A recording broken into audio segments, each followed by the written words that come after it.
Primeiro de tudo é você entrar em contato com o seu fornecedor de software, né, que fornece o software para o seu ponto de venda. É ele que tem que fazer a adequação para que você possa se conectar na Anvisa, né, nesse novo sistema que a Anvisa está colocando no ar, né, que é o Sistema Nacional de Controle de Medicamentos. Além dessa adequação de sistema que você tem que ter, o leitor que você tem na farmácia ele tem que ser um leitor capaz de ler um código bidimensional também. Né? Aquele leitor comum, muito comum, que a gente está acostumado, que ele lê o código de barras, ele não é adequado para ler o código bidimensional.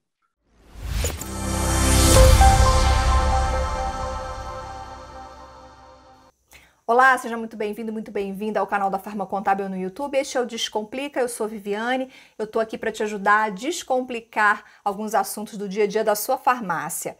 Lembre-se que de 15 em 15 dias, toda quinta-feira, ao meio-dia, a gente publica um novo vídeo aqui no canal.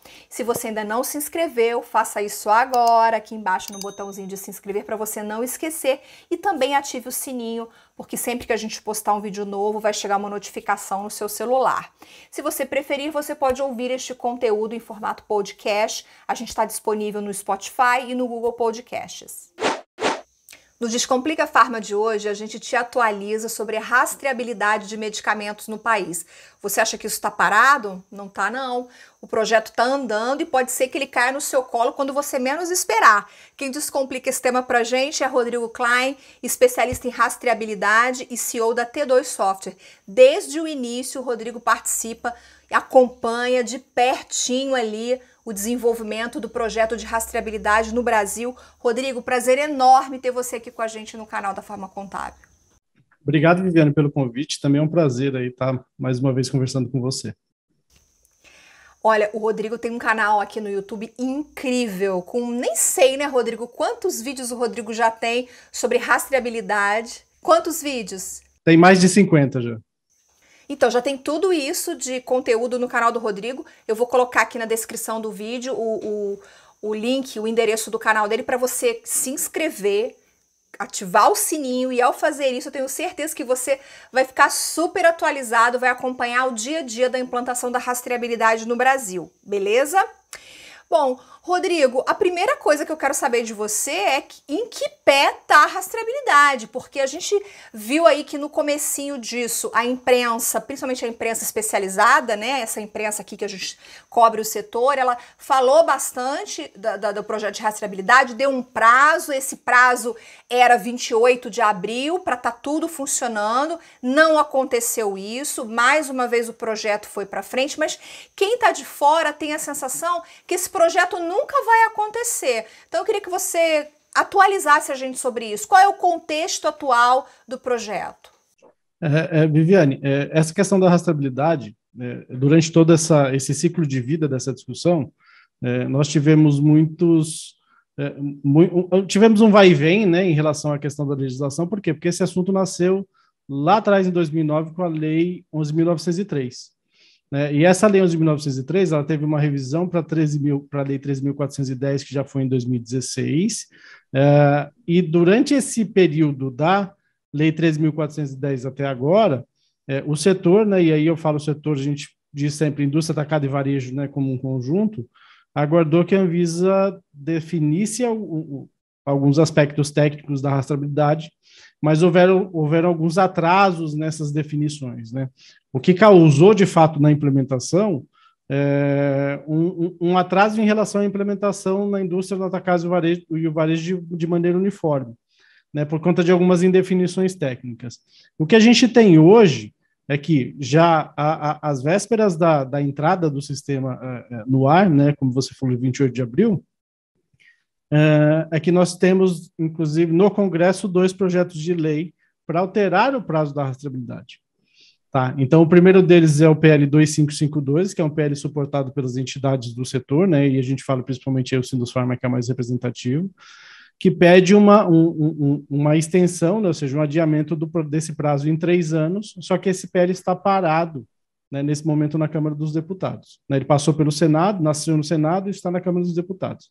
Só que nesse meio tempo, apareceu um segundo projeto de lei, que é o projeto 3846, o PL 3846, que nasceu na Câmara e foi para o Senado, e ele foi aprovado na semana passada, o que vai dar uma extensão de mais um ano, né? Esse PL hoje, na data que nós estamos gravando aqui, que é exatamente 28 de abril, falta ser sancionado pelo presidente da República, né? Se ele for sancionado sem nenhum veto, a gente vai ter aí uma alteração de 12 meses no prazo de implementação, ou seja, se estende por mais 12 meses, e também mudou algumas questões técnicas, por exemplo, de que o serial number na caixinha, né, o número serial na caixinha, ele passa a ser opcional. Não que o setor, que a indústria principalmente, vai deixar de colocar, eu acho que na maioria dos casos, até pela experiência que a gente tem, vai continuar colocando, mas ele passa a ser opcional e a gente pode ter algumas mudanças técnicas, né? Mas a expectativa é que sim, que esse projeto vá acontecer. A rastreabilidade já é uma tendência mundial. Hoje, mais de 60 países têm mecanismos para rastrear medicamentos, tá? Para tentar inibir falsificação e roubo de cargas, principalmente. E dos quais, além desses 60 que a gente já tem implementados, né, são países que já têm legislação para rastreabilidade, a gente coloca Estados Unidos, coloca Europa, Turquia, a Rússia já tem também, né, ou seja, diversos países. A gente tem também uma discussão que se estende aí a um número de 90, né, ou seja, para fazer a implementação. E a gente aí está nesse meio, né, já era para ter implementado, mas por questões aí, eu acho que dessa discussão ainda não ter sido tão estressada no setor, a gente tem esse descompasso, esse vai e vem, mas é só uma questão de tempo. Mas você acha que é necessário ampliar o prazo? Eu acho que sim, porque o que acontece é que quando nós tivemos a Lei 13.410, nós tínhamos períodos específicos de regulamentação, de piloto e de regulamentação por parte da Anvisa. Tá? A Anvisa, não por culpa dos diretores que lá estão agora, mas durante todo esse tempo, nessas trocas de diretoria, esse assunto foi sendo postergado e ficaram algumas definições técnicas importantes para o setor, né, que foram sendo adiadas, e com isso acaba que, principalmente na indústria onde o investimento é mais pesado, a gente acaba tendo uma insegurança jurídica em relação ao momento de fazer o investimento, né? Então, parte do setor parou de comprar equipamentos ou não comprou na quantidade que deveria, em função de que nós teríamos ainda alguns pontos em aberto com relação ao prazo, né? Porque no final a gente está falando sempre de um bolso só. Então a indústria tem que fazer diversos investimentos, tem que escolher qual regulamentação se adequar. Se essa ainda não está plenamente discutida, acabam entrando outras prioridades. Então, o que eu estou entendendo é que o projeto, ele ainda, apesar de já ter acontecido um piloto, porque eu sei que houve um piloto com algumas empresas que participaram desse piloto, seria até legal você comentar sobre esse piloto, quais foram os resultados, mas o que eu estou entendendo, então, é que o projeto, ele realmente ainda não está pronto para rodar como deveria. Hoje, na data de hoje, 28 de abril, a gente tem a expectativa que o sistema de produção ele entre no ar. Tá? A Anvisa recentemente contratou o DataPrev, para fazer o desenvolvimento do sistema, né, do Sistema Nacional de Controle de Medicamentos.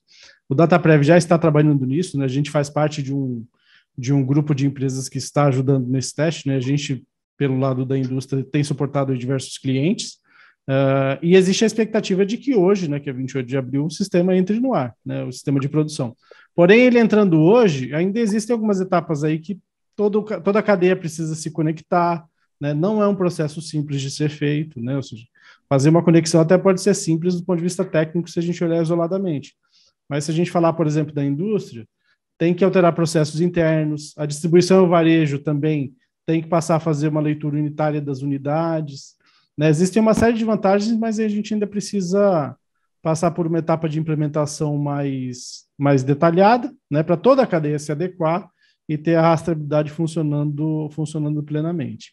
Com relação ao piloto que você perguntou, nós tivemos, acho que há mais ou menos 1 ano e meio atrás, um novo piloto, onde participaram diversas empresas da indústria atacado e varejo, para validar o modelo que foi desenvolvido, que foi concebido pela USP. Né? Esse modelo de rastreabilidade que a gente tem, ele segue padrões internacionais, mas o modelo do sistema, a especificação do sistema foi concebida pela USP, né, através do GAESE, que é o Grupo de Engenharia e Automação da USP. Então, houve um piloto para testar se o sistema realmente funcionava, se os conceitos estavam corretos, e agora a DataPrev está fazendo a implementação do sistema de produção realmente, e a gente espera que hoje, provavelmente, já o sistema esteja no ar, mas, como eu te falei, ainda tem uma uma etapa aí de implementação por toda a cadeia, né? Como você sabe, o Descomplica Farma não é um programa ao vivo. A gente grava esse programa, a gente gravou esse programa aqui no dia 28 de abril e não é a data em que ele está sendo veiculado, em que você está assistindo, né? Mas eu prometo, colocar na descrição desse vídeo aqui, no dia da publicação, se o sistema entrou ou não no ar. A gente pode te atualizar, colocar alguns links, porque realmente isso todo dia muda. E Rodrigo, o sistema, quando você fala sistema, a gente tem hoje um sistema que é super conhecido, todo mundo usa, porque isso, na época, quando foi implantado, isso foi uma grande mudança no setor, que é o Sistema Nacional de Gerenciamento de Produtos Controlados, né, que a farmácia, ao vender o produto, ele é obrigado a fazer o lançamento. Esse sistema que você menciona é um sistema parecido? É um sistema que vai ligar a indústria, distribuição e varejo, e todo medicamento que o varejo vender, depois eu quero até entrar no varejo, todo medicamento que o varejo vender, ele vai ter que lançar a venda nesse sistema. É isso? Qual o nome desse sistema? SNCM, né? Sistema Nacional de Controle de Medicamentos. Tá. O que é que muda para o SNGPC, no conceito que nós temos hoje? O SNGPC ele controla a venda de produtos controlados, né? Ou seja, dos produtos controlados dos antibióticos, só que, no caso, o SNCM ele é muito mais abrangente. Ele vai passar a controlar, né, entre as categorias do que a Anvisa determinou, os medicamentos sob prescrição. Tá? Só que o funcionamento dele é mais simples do que o funcionamento do SNGPC. Pelo simples fato de que na embalagem do medicamento, então você que é da farmácia, você pode olhar aí na embalagem de alguns medicamentos que você tem já na prateleira hoje, você tem um código Data Matrix, que é um código quadradinho, onde neste código nós temos mais informações do que geralmente nós temos numa embalagem comum. O que nós temos nesse código? Nós temos nesse código, além daquela informação do GTIN, do EAN do produto, que é o código de barras tradicional, nós temos essa informação do produto, nós temos a informação do lote, da data de validade, do número do Ministério da Saúde, em um número serial único, ou seja, cada caixinha de medicamento, cada embalagem de medicamento, né, ou seja, a unidade de venda que nós temos na farmácia, ela passa a ter uma identificação única como se fosse um chassi de um carro. O conceito é o mesmo. Só que com a vantagem de que, por exemplo, numa venda que você tem no SNGPC, que você está fazendo a venda de um controlado, você tem que anotar diversas informações para fazer aquela venda. Quando você está falando do SNCM, desse produto serializado, você não precisa anotar essas informações porque você já captura elas através de um leitor. Então, a venda ela fica muito mais fácil. Além do mais, isso é uma coisa que para o varejo e para a distribuição também é uma vantagem, o fato de você ter a data de validade no código traz para a distribuição e para o varejo um controle muito mais detalhado da validade dos produtos. Então, com isso, se você tem, por exemplo, problemas de perda no estoque por medicamentos vencidos, isso tende a ser minimizado, né, ou talvez até desapareça em função de que você passa a ter a data de validade no medicamento, né? Então, quando você está fazendo a venda, o seu sistema da farmácia ele pode, inclusive, avisar que você está vendendo um produto mais novo ao invés de vender o mais velho que você tem no estoque. Porque hoje é muito comum, né, você fazer a venda, ou seja, o balconista, a pessoa que está fazendo o gerenciamento vai fazer a venda, vai pegando o produto, porque a informação ela só está visual. Mas uma vez que ela está eletronicamente no código agora, é muito mais fácil fazer esse gerenciamento e trazer um ganho aí, né, de resultado para a farmácia, principalmente, que vai conseguir fazer o FIFO e o FEFO adequadamente. Esse sistema, ele vai substituir o SNGPC? Eu acredito que sim. Tá? Não existe uma informação oficial por parte da Anvisa com relação a isso, mas eu acredito que sim, porque a tecnologia que ele traz, por conta do código nas embalagens, ela é uma tecnologia mais avançada e facilita a venda. Além do mais, como ele é mais abrangente do ponto de vista de controlar os medicamentos, é muito mais fácil que ele absorva as funções que nós tínhamos no SNGPC, né? E com isso a gente tem um ganho aí na farmácia para você tanto ter um controle melhor da validade, como atender o consumidor mais rápido, né? Quem é que não quer ganhar tempo hoje em dia? Então, naturalmente, você vai diminuir o tempo de atendimento em função de que você tem um código mais evoluído ali na caixa. E esse código ele está, inclusive, indo já para produtos de consumo, né? Então, vai ser cada vez mais comum ter um código Data Matrix, que é um código bidimensional nessas embalagens.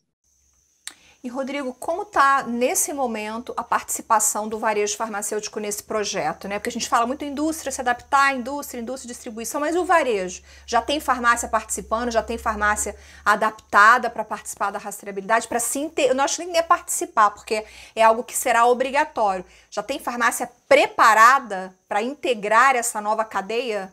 Então, existem alguns fornecedores de software para farmácia que participaram do piloto, inclusive se prepararam, mas ainda eu acho que diante da proporção do número de farmácias que a gente tem no país, ainda é uma proporção muito pequena.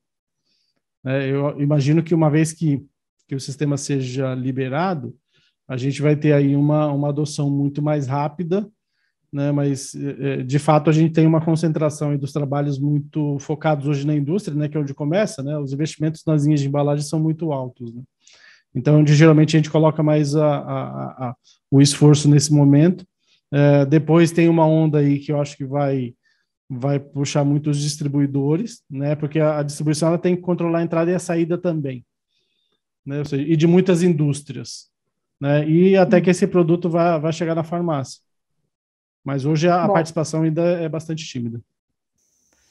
Bom, então, a rastreabilidade, uma hora vai acontecer e você, se você tem farmácia, mesmo não querendo, você vai precisar se adequar, senão você não vai conseguir comprar produto para vender. Então, vamos continuar aqui com o Rodrigo. Escreve aqui embaixo nos comentários se você tem alguma dúvida sobre rastreabilidade. Depois eu pego essa dúvida, passo para o Rodrigo e o Rodrigo te responde, ou você entra em contato com ele diretamente pelo canal dele, fique à vontade. Vamos falar agora então de como que a farmácia tem que se preparar. Eu, Viviane, tenho uma farmácia, estou vendo esse vídeo, fiquei preocupada, quero me preparar para a rastreabilidade. O que eu tenho que fazer? Tem um passo a passo para isso? Eu acho que o primeiro de tudo é você entrar em contato com o seu fornecedor de software, né, que fornece o software para o seu ponto de venda. Ele que tem que fazer a adequação para que você possa se conectar na Anvisa, né, nesse novo sistema que a Anvisa está colocando no ar, né, que é o Sistema Nacional de Controle de Medicamentos. Além dessa adequação de sistema que você tem que ter, o leitor que você tem na farmácia ele tem que ser um leitor capaz de ler um código bidimensional também. Né? Aquele leitor comum, muito comum, que a gente está acostumado, que ele lê o código de barras, ele não é adequado para ler o código bidimensional. Então, basicamente, o que o dono da farmácia tem que se preocupar hoje é fazer uma adequação de software, que vai ser fornecido com certeza pelo seu fornecedor de software, né, por ponto de venda, e fazer uma atualização do leitor. Né? E esse leitor também não é caro. Hoje, praticamente, ele custa o mesmo preço de um leitor comum. Né? A única diferença é que, além de ler o código linear, que a gente chama, aquele código de barras linear, ele lê também esse código bidimensional. Né? A implementação na farmácia é simples. Muda a relação da farmácia com o consumidor ou a venda fica a mesma coisa? Eu acho que fica a mesma coisa. Na verdade, eu acho que muda porque ela vai ficar mais rápida, né? Principalmente quando a gente está falando dos controlados. Então, aquele processo que a gente tem que ficar esperando no balcão enquanto estão preenchendo as informações e tal, esse processo geralmente demora. Pode ter erros, né, inclusive de preenchimento, e a farmácia depois pode ter algum problema com isso, inclusive. Esse processo fica mais rápido, porque com uma leitura ele já captura todas as informações do medicamento. Para a gente fechar, no final das contas, a rastreabilidade vai servir para quê? Acho que vai servir para trazer mais segurança ao consumidor com relação a produtos ilegais no mercado, né? Porque quando a gente está falando de produtos ilegais, a gente pode dividir em duas partes, né? A gente tem aqueles que são fruto de falsificação de medicamentos. Geralmente esses não entram na cadeia formal, né? Mais difícil, né? Então os produtos falsificados geralmente são vendidos em feira livre, né? Fora da cadeia formal. É uma segurança para o consumidor, mas quem compra também fora da cadeia formal assume algum risco. Mas quando a gente está falando da cadeia formal na farmácia, a gente está falando principalmente de medicamentos que são ilegais, apesar de serem verdadeiros, que podem ter sido roubados, podem ter sido, por exemplo, armazenados fora de condições adequadas, né, e podem ter um comprometimento da qualidade. Então, no final, o sistema de rastreabilidade, né, o Sistema Nacional de Controle de Medicamentos, vai trazer para o consumidor muito mais segurança de que aquele medicamento é realmente um medicamento legal e verdadeiro, até porque existe a previsão de que a Anvisa tem um aplicativo onde o consumidor vai poder checar, vai poder fazer a leitura e checar se aquele medicamento é legal ou não. Né? E essa formalização da cadeia, a gente sabe que traz benefícios para todo mundo, principalmente para quem faz tudo direito. Né? Bom, se você tem farmácia, acho que a principal informação que você tem que tirar desse vídeo é que não dá para ficar postergando mais, porque o que você tem que fazer é simples. Conversa com a empresa que fornece o software para você, que te atende, né, do ponto de vista tecnológico, providencia o leitor que o Rodrigo citou e já fica preparada, porque aí quando o sistema entrar no ar, quando tudo começar a rodar, você já está aí, ó, com tudo prontinho. Rodrigo, quero te agradecer demais por parar esse tempinho e compartilhar o seu conhecimento preciosíssimo com a gente aqui no canal da Farma Contábil. Obrigada. Eu que agradeço aí, sempre que vocês precisarem, a gente está à disposição. E ó, vai lá, procura o canal do Rodrigo, eu vou colocar aqui na descrição, se inscreve, ativa o sininho para você ficar super atualizado em relação à rastreabilidade de medicamentos no país. Obrigada pela sua companhia, obrigado pessoal que ouviu a gente pelo Spotify, pelo Google Podcasts, valeu mesmo, eu te vejo no próximo Descomplica, tchau, tchau.